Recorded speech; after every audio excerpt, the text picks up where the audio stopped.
He thought calling security on a quiet woman in sneakers would protect his luxury hotel's reputation. But less than 20 minutes later, the thunder of helicopter blades above the rooftop would destroy everything he thought he understood about status, power, and respect.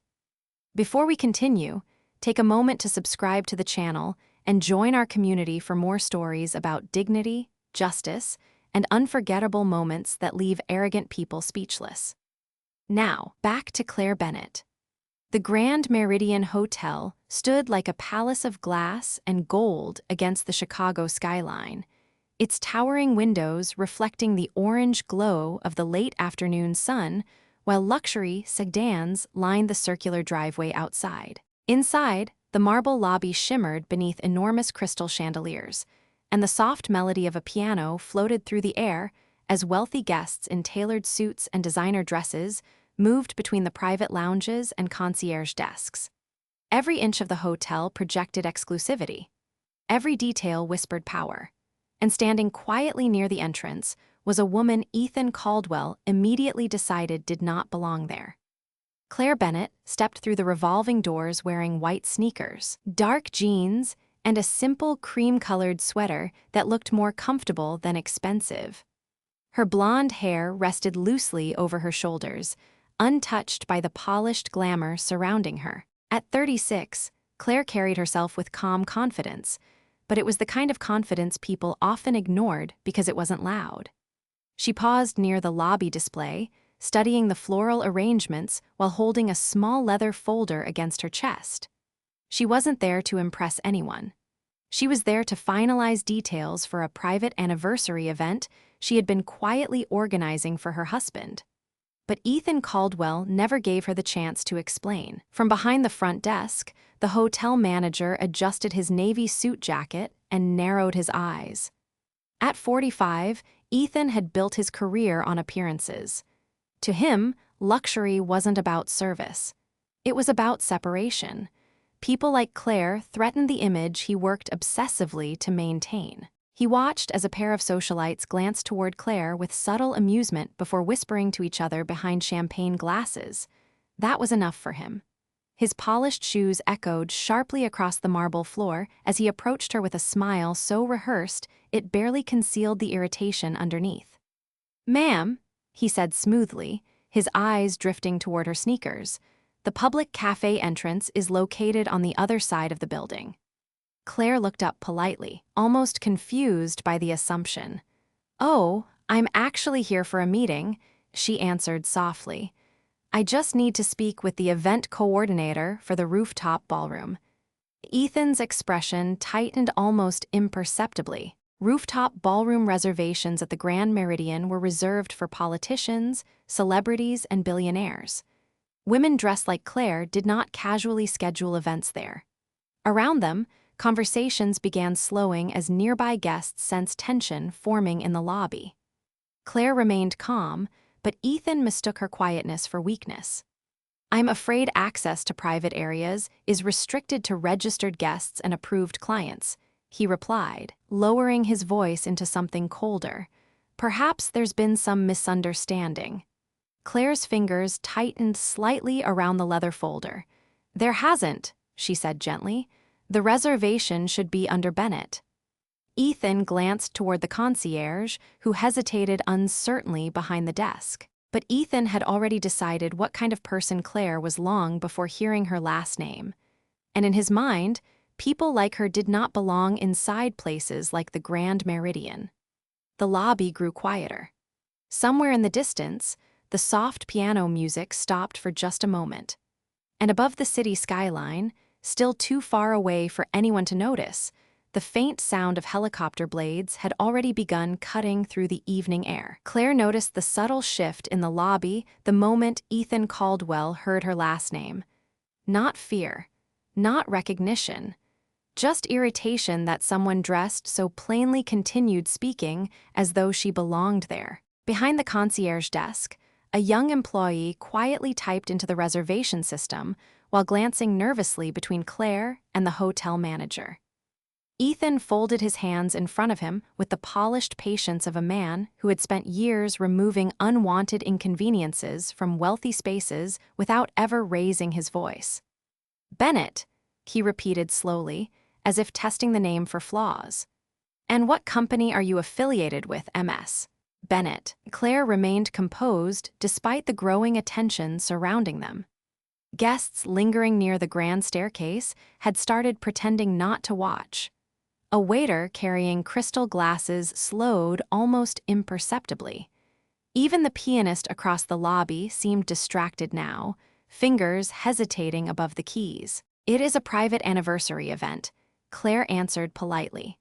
"The rooftop ballroom was reserved 3 weeks ago." Ethan's smile faded another degree. The rooftop ballroom was one of the most exclusive spaces in Chicago, often booked by senators, professional athletes, and Fortune 500 executives months in advance. The idea that a woman wearing department store jeans had secured it without his knowledge felt almost insulting to him. He turned toward the concierge. "Do you see anything?" The young employee swallowed nervously while staring at the screen. "Actually, sir, there is a Bennett reservation listed for tomorrow evening." Ethan's jaw tightened instantly. "Who authorized it?" "It says the reservation was approved directly through executive partnerships." For the first time, uncertainty flickered briefly across Ethan's face. But men like Ethan Caldwell had built entire careers convincing themselves they were never wrong. Instead of reconsidering his behavior, he doubled down. "There has clearly been some clerical confusion," he said sharply before turning back toward Claire. "Executive reservations are not arranged casually." Claire opened the leather folder in her hands and carefully removed several printed documents. Her movements were calm, almost gentle, which somehow irritated Ethan even more. She handed him a confirmation letter embossed with the Grand Meridian seal. "I was told everything had already been finalized," she said quietly. Ethan barely glanced at the papers before handing them back. "Documents can be copied," he replied coldly. The accusation hung in the air. Nearby guests exchanged uncomfortable looks. Claire blinked once, visibly stunned by the implication, but she still refused to argue. That restraint only made Ethan more suspicious. Truly wealthy people in his mind demanded attention. They flaunted status. They wore power visibly.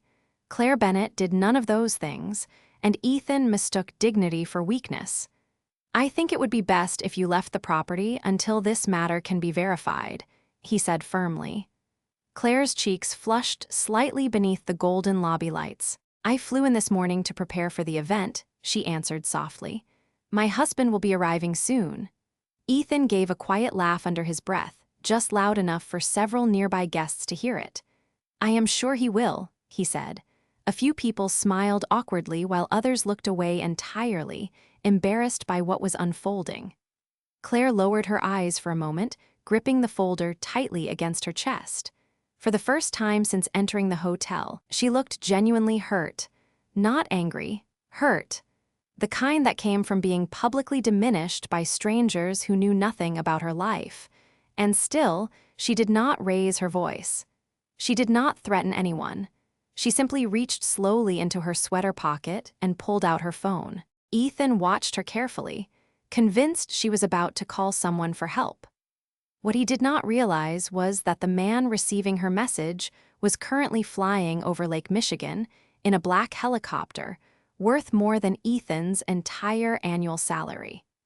And less than 15 minutes remained before the rooftop above the Grand Meridian would begin shaking beneath the sound of spinning blades. Claire stared down at the glowing screen of her phone for a brief moment before typing a single sentence. Her fingers moved carefully, almost reluctantly, as though she hated bothering anyone even now. "I think there has been a misunderstanding at the hotel." She pressed send, then quietly slipped the phone back into her pocket. Across the lobby, Ethan Caldwell watched her with growing impatience. To him, the situation had already become embarrassing, not for Claire, but for the image of the Grand Meridian itself. Wealthy guests had begun lingering openly now, pretending to sip cocktails while watching the confrontation unfold beneath the chandeliers. A pair of businessmen near the bar exchanged amused smiles. A woman in a diamond necklace whispered something behind her hand, causing her companion to laugh softly. Ethan noticed all of it, and every second Claire remained standing in his lobby felt, in his mind, like a threat to the carefully controlled atmosphere he prided himself on maintaining. "Ma'am," he said more firmly, "I am going to ask you one final time to leave voluntarily before this becomes unnecessarily uncomfortable." Claire lifted her eyes slowly. There was no anger in them, no arrogance, only quiet disappointment. "I have done nothing wrong," she answered softly. "I only came here to prepare for tomorrow evening." Ethan exhaled sharply through his nose, already losing patience with her calmness. People usually became emotional under pressure. They apologized. They panicked. Claire Bennett simply stood there with dignity he could not understand. Behind him, the concierge shifted nervously again. "Sir," the young employee said carefully, "maybe we should contact executive partnerships before asking her to leave." Ethan turned immediately. "I do not need instruction on how to manage my own hotel." The sharpness in his voice caused the employee to fall silent instantly. The room grew heavier after that. Even the soft clinking of glasses from the hotel lounge seemed distant now. Claire noticed several guests staring openly at her clothes, her sneakers, her simple sweater. She had spent most of her adult life learning to ignore those looks. Her husband had warned her years ago that people treated visible wealth better than quiet kindness, but Claire had never cared much about luxury. While William Bennett negotiated billion-dollar aviation deals across the country, Claire spent most of her time running scholarship foundations and visiting community programs that rarely made headlines.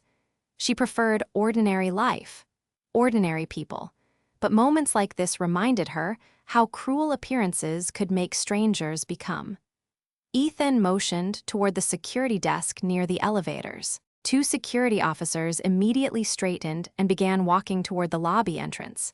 The sight sent a ripple through the crowd. Phones slowly appeared in a few guests' hands beneath the table level. People sensed drama. Public humiliation always attracted attention. Claire felt her stomach tighten as the officers approached.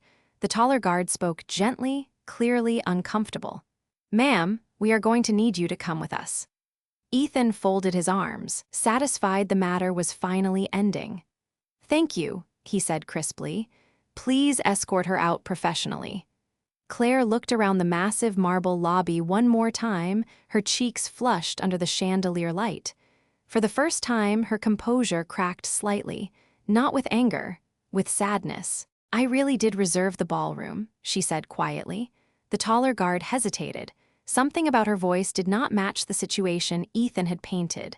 But before either officer could respond, a low, distant sound rolled faintly through the glass walls of the hotel. At first, nobody reacted.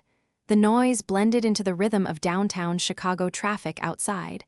Ethan barely noticed it, but the sound grew louder within seconds.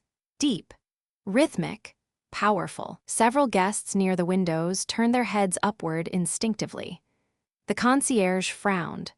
Somewhere above the hotel rooftop, unseen blades were cutting through the evening sky with increasing force. And suddenly, the polished confidence on Ethan Caldwell's face began to weaken for the very first time. The sound above the hotel grew louder with terrifying speed, vibrating faintly through the glass walls of the Grand Meridian lobby. Guests near the entrance turned instinctively toward the ceiling, while conversations dissolved into nervous murmurs. The two security officers slowed their steps beside Claire, both men exchanging uncertain looks as the deep rhythmic chopping echoed across the rooftop. Ethan Caldwell frowned sharply and glanced toward the front windows, irritation flashing across his face. "What is that?"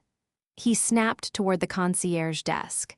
Before anyone could answer, a hotel employee hurried from the elevator corridor with panic written all over his face. "Sir," he said breathlessly, "there is a helicopter requesting rooftop clearance right now."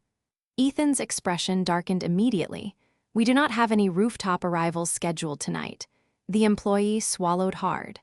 "Actually, sir, Executive Aviation contacted us 10 minutes ago. They said Mr. Bennett's aircraft was approaching from the lake. Silence hit the lobby like a sudden storm.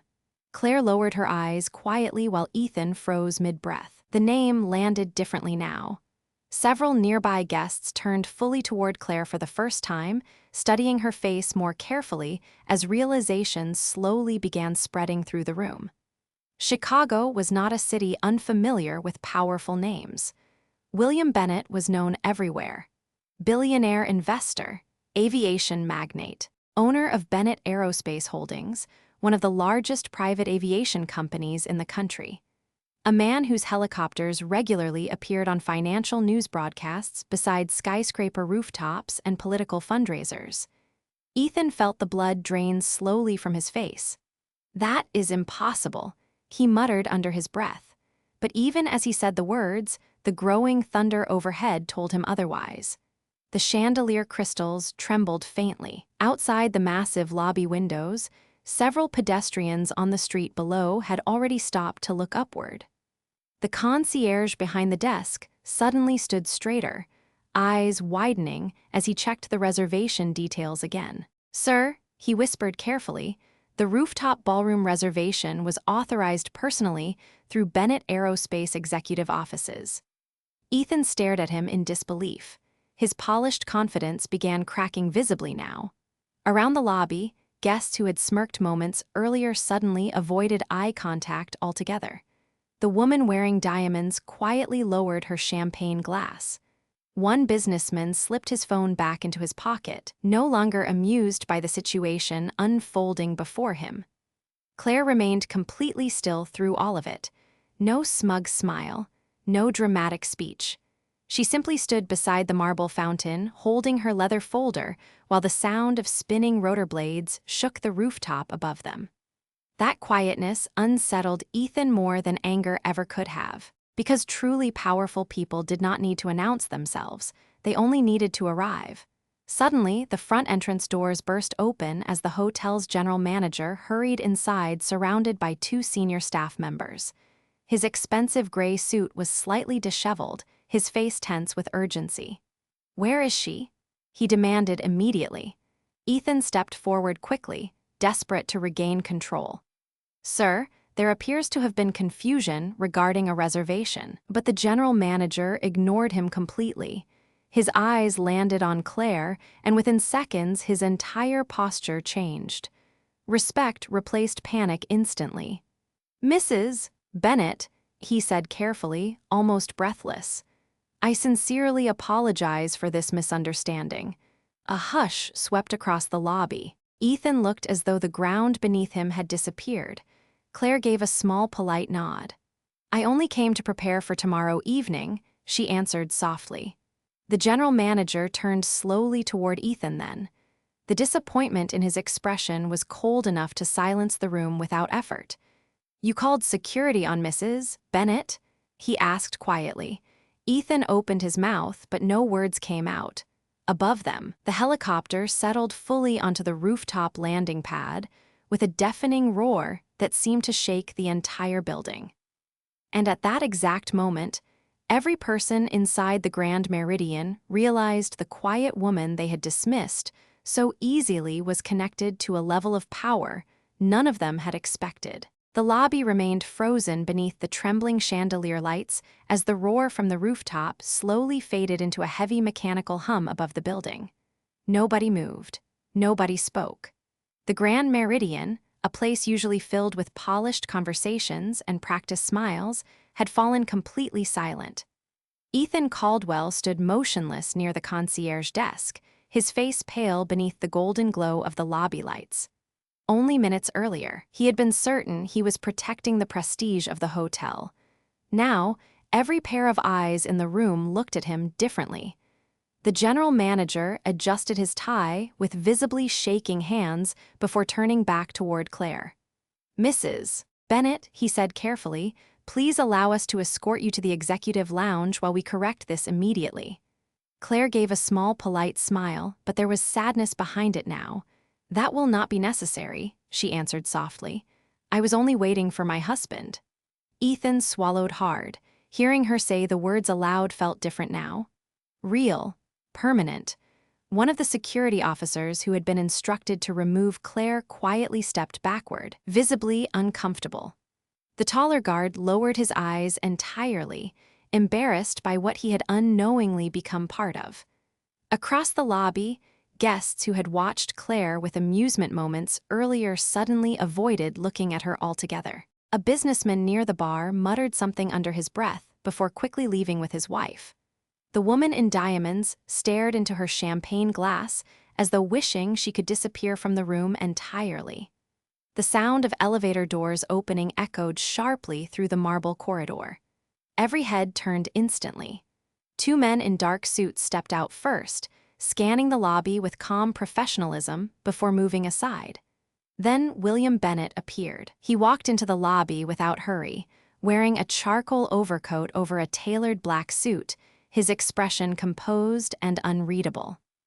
At 42, William carried the kind of quiet authority that could not be purchased or rehearsed. People made room for him instinctively before he even spoke. Ethan felt his chest tighten the moment William's eyes landed on Claire. Concern replaced the cold business focus in his expression immediately. "Claire," he said softly as he approached her. Claire's shoulders relaxed for the first time all evening. "I am fine," she answered quietly. William studied her face carefully, noticing the faint redness around her eyes, the leather folder still clutched tightly against her chest, the uncomfortable silence hanging around her like smoke after a fire. He already understood enough. The general manager stepped forward nervously. "Mr. Bennett, I want to personally apologize for this unacceptable misunderstanding." William looked at him briefly before asking only one question. "Who called security on my wife?" The words landed heavily across the lobby. Ethan felt every ounce of confidence leave his body at once. The general manager slowly turned toward him without speaking. William followed his gaze. For several long seconds, Ethan Caldwell could not even lift his eyes fully. The room had become painfully still. Even the piano player had stopped again. William finally stepped closer, calm but unmistakably firm. "My wife came here to prepare an anniversary event for our family foundation," he said quietly, "and instead of being treated with dignity, she was humiliated in front of an entire lobby because of how she was dressed." Ethan opened his mouth carefully. "Sir, I did not realize," William interrupted him without raising his voice. "That is exactly the problem." The sentence hit harder than shouting ever could have. Ethan froze completely. William glanced around the lobby at the watching guests, the silent staff members, the security officers still standing awkwardly nearby. People who only respect wealth when they can see it usually understand very little about character, he said. A hush fell over the room again. Claire reached gently for William's hand, almost as though she wanted the moment to end rather than continue. But the damage had already been done, and every person inside the Grand Meridian knew they were witnessing the collapse of a man who had mistaken appearance for worth. The silence inside the Grand Meridian stretched painfully after William Bennett's words settled over the lobby. Nobody dared interrupt him. Nobody even seemed willing to breathe too loudly. Ethan Caldwell stood rigid beside the concierge desk, his polished appearance now doing nothing to hide the panic slowly spreading across his face.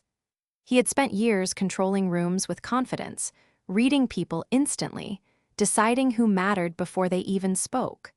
But standing in front of William Bennett, he suddenly understood the terrifying cost of being wrong. Claire gently released William's hand and glanced around the lobby again. What hurt her most was not Ethan's behavior alone. It was how quickly the room had changed once people recognized her husband's name. The same guests who had looked at her with disdain now watched her with admiration. The same staff members who had doubted her reservation suddenly treated her like royalty, and that hypocrisy saddened her more than the humiliation itself. William noticed the look in her eyes immediately. He knew his wife well enough to understand that public displays of power never impressed her. Claire had grown up in a middle-class neighborhood outside Milwaukee, where her father repaired heating systems, and her mother taught elementary school music lessons. Even after marrying one of the wealthiest men in the country, she still bought her own groceries, drove herself to charity meetings, and wore simple clothes because she valued comfort more than status. That simplicity was one of the reasons William loved her, and watching people disrespect her for it awakened something cold inside him. The general manager cleared his throat nervously. "Mr. Bennett, please allow us to make this right. The rooftop ballroom will be fully prepared tonight. We would also like to offer your family complimentary accommodations for the inconvenience." William looked at him calmly. This was never about free accommodations. His voice remained controlled, but every word landed heavily. A hotel either treats people with dignity or it does not. The general manager lowered his eyes immediately. Ethan finally forced himself to speak. "Sir, I made a mistake," he said quietly. "I was trying to protect the standards of the hotel." William studied him for several long seconds. "Standards," he repeated softly. "Do you know what my wife was doing before she came here tonight?" Ethan swallowed hard but said nothing. "She spent the morning visiting a children's hospital your company publicly donates to every December for publicity photographs." William continued. "Then, she came here personally to prepare a charity fundraiser that will raise over $3 million for scholarship programs across Illinois." A ripple of stunned whispers moved through the lobby. Claire looked slightly embarrassed by the attention, but William was not finished. "While you were deciding whether her shoes looked expensive enough for your lobby," he said calmly, "she was helping families who could not afford medical treatment for their children." Ethan's face lost what little color remained. Nearby guests shifted uncomfortably, unwilling to meet Claire's eyes anymore. The woman in diamonds slowly placed her champagne glass onto a nearby table and walked silently toward the elevators. One of the businessmen near the bar muttered, "Unbelievable," beneath his breath. The room had completely turned now, not because people suddenly respected Claire's humanity, but because they finally understood her status. And that realization made the moment even heavier. Claire stepped slightly closer to William and touched his arm gently. "Please," she said quietly, "that is enough." William's expression softened immediately when he looked at her. The anger in his eyes faded into concern again. Ethan noticed the difference instantly. Men like William Bennett could command helicopters, corporations, and politicians with a single phone call. Yet the only person in the room capable of calming him was the quiet woman Ethan had tried to remove from the building less than 30 minutes earlier. The realization hit him harder than any punishment could have. The lobby remained completely silent as the distant hum of the helicopter continued overhead like a reminder hanging above every person in the room. And for the first time in his career, Ethan Caldwell truly understood how small arrogance could make a person look. The tension inside the Grand Meridian did not disappear after William Bennett spoke. If anything, it deepened. The lobby now felt less like a luxury hotel and more like a courtroom where everyone suddenly feared being judged themselves. Guests stood quietly beside marble columns and velvet lounge chairs, avoiding eye contact, while staff members moved carefully through the silence as though afraid one wrong sound might shatter what remained of the evening. Ethan Caldwell remained near the concierge desk, his hands clasped tightly in front of him. He no longer looked like the polished manager who controlled the building with cold confidence. He looked like a man realizing that every decision he had made over the last half hour was now hanging over his career like a storm cloud. The general manager finally spoke again, his voice tense but professional. "Mr. Bennett, I assure you this behavior does not reflect the standards of the Grand Meridian."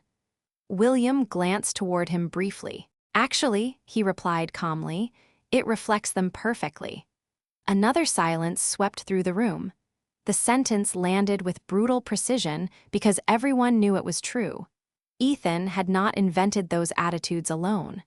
Luxury spaces often rewarded appearances before character. People who looked wealthy received smiles before introductions. People who looked ordinary were questioned before welcomed. William understood that world well because he had spent years moving through it. But Claire had always refused to become part of it. And tonight, the hotel had punished her for that refusal. Claire noticed several employees staring at her now with guilt written across their faces. The young concierge looked especially shaken. She gave him a small, reassuring smile, silently letting him know she did not blame him. That simple kindness only made the atmosphere heavier. Because while others had judged her within seconds, Claire still treated people gently even after being humiliated publicly. Ethan saw that too, and it made him feel smaller with every passing moment. One of the security officers stepped forward awkwardly. "Mrs. Bennett," he said carefully, "I would like to apologize for how this was handled." Claire nodded softly.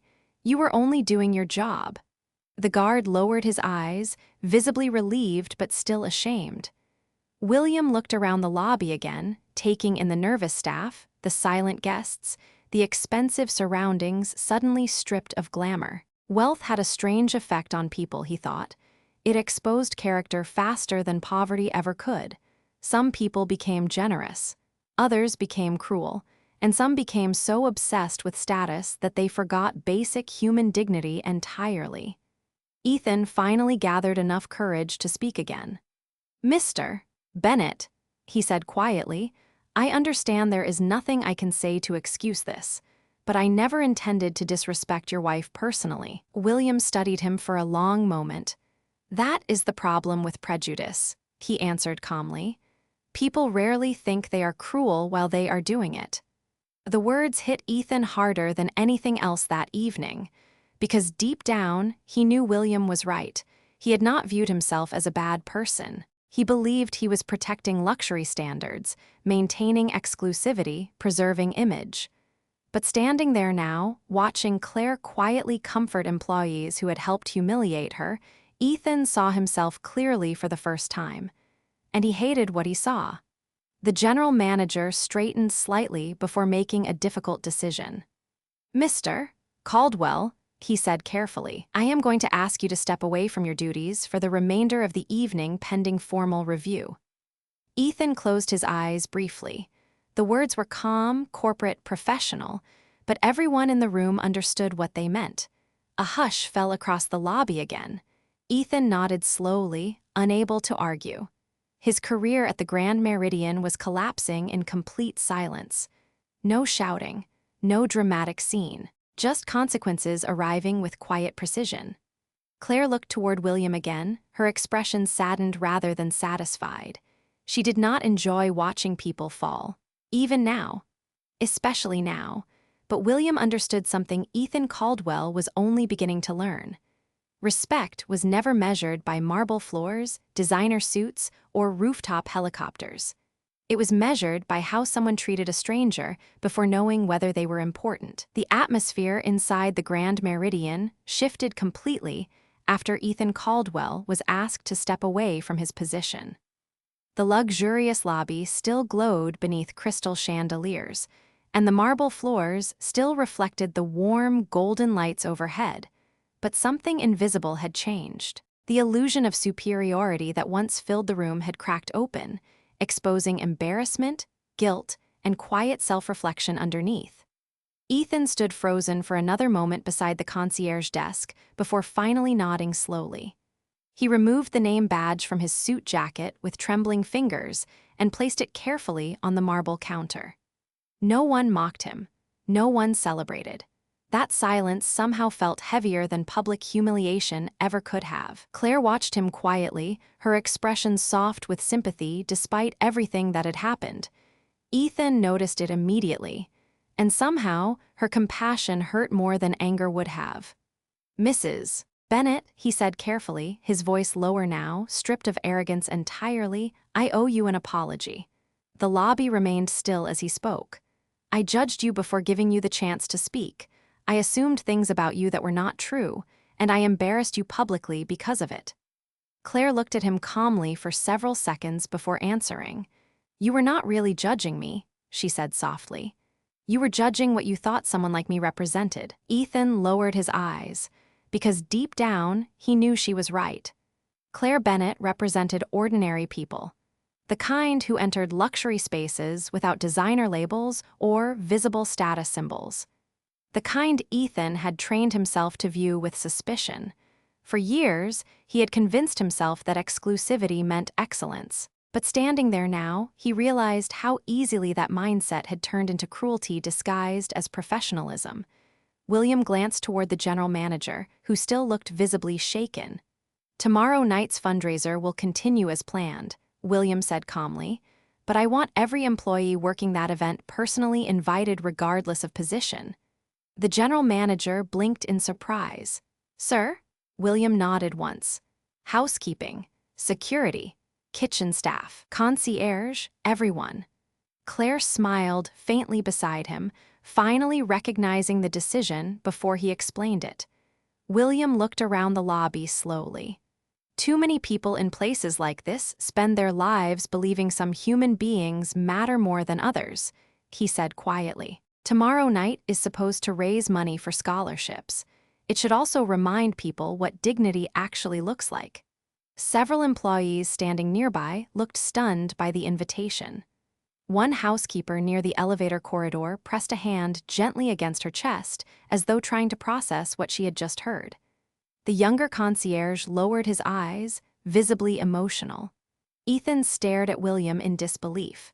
Even now, after everything, the Bennetts were choosing generosity instead of revenge. That realization settled painfully inside him, because he suddenly understood the difference between power and character.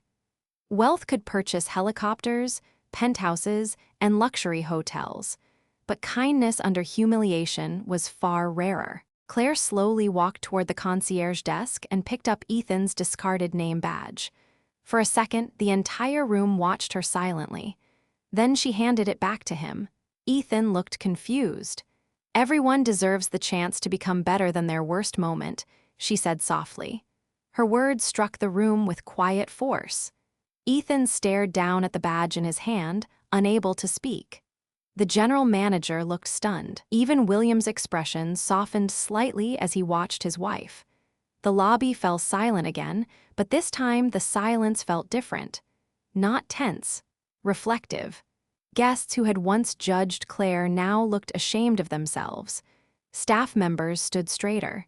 Something important had shifted inside the Grand Meridian that night, not because a billionaire arrived in a helicopter, but because the quiet woman everyone underestimated had shown more grace under humiliation than anyone else in the building.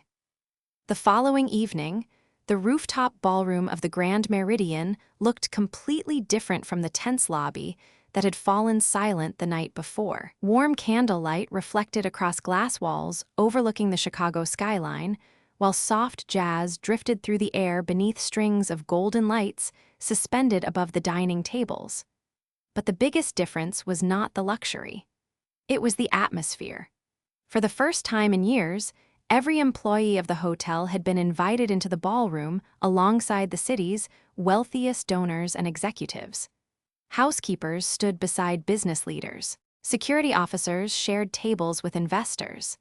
Kitchen staff, who usually disappeared behind service doors, were welcomed as honored guests instead of invisible workers. At first, many employees looked uncomfortable simply being there. Years of hierarchy had trained them to stay in the background. But Claire Bennett moved through the ballroom, greeting each person with the same warmth and attention, whether they wore a designer suit or a housekeeping uniform. And slowly, the tension began to disappear. Ethan Caldwell stood quietly near the rear entrance of the ballroom, wearing a plain gray suit without his management badge for the first time in nearly 12 years. He had expected never to be allowed back into the building after what happened. But earlier that afternoon, the general manager had informed him that William Bennett personally requested he attend the fundraiser. Ethan still did not fully understand why. He watched as Claire spoke gently with hotel employees, asking about their families, remembering names after hearing them only once. She carried herself exactly the same way she had the night before in the lobby. No arrogance, no performance, just quiet dignity. And Ethan realized with painful clarity that he had completely misunderstood what power actually looked like. Near the ballroom windows, William Bennett stood speaking with several donors about expanding scholarship funding across Illinois. But every few moments, his attention drifted back toward Claire. Even surrounded by senators, executives, and cameras, the only person he seemed truly focused on was his wife. Ethan noticed that too. Wealth had never changed the way William looked at her. Respect was already there long before anyone else in the room recognized who she was. As dinner service began, the general manager stepped onto the small stage near the ballroom center. The room gradually quieted beneath the soft chandelier lights. "Before tonight's fundraiser officially begins," he said carefully, "there is something important I believe everyone in this room should remember." His eyes moved briefly toward Claire. Luxury means nothing without humanity, and no title, amount of money, or appearance should determine who deserves dignity. The ballroom fell completely silent. Several employees exchanged emotional glances while guests lowered their eyes thoughtfully. Ethan stood frozen near the back wall, hearing the lesson more clearly than anyone. The general manager then invited Claire to speak. She hesitated visibly before stepping onto the stage beside William. The skyline glowed behind her through the towering glass windows while hundreds of eyes watched quietly. Claire looked nervous standing in front of so many people, but her voice remained calm. "My father used to repair furnaces during Wisconsin winters," she said softly. "Sometimes he came home covered in dust after working 12-hour days. But my mother always reminded me that a person's value is not measured by how polished they look when they walk into a room." A hush settled over the ballroom. Claire smiled faintly. The world becomes better when kindness is offered before judgment. No dramatic applause came immediately after she finished. Just silence. Deep, reflective silence. Then slowly, people began rising from their seats one after another until the entire ballroom stood together beneath the golden lights. Ethan felt his throat tighten as he joined them. And that night, high above the Chicago skyline, everyone inside the Grand Meridian finally understood something no amount of wealth could ever purchase. True class reveals itself in how you treat people before you know who they are.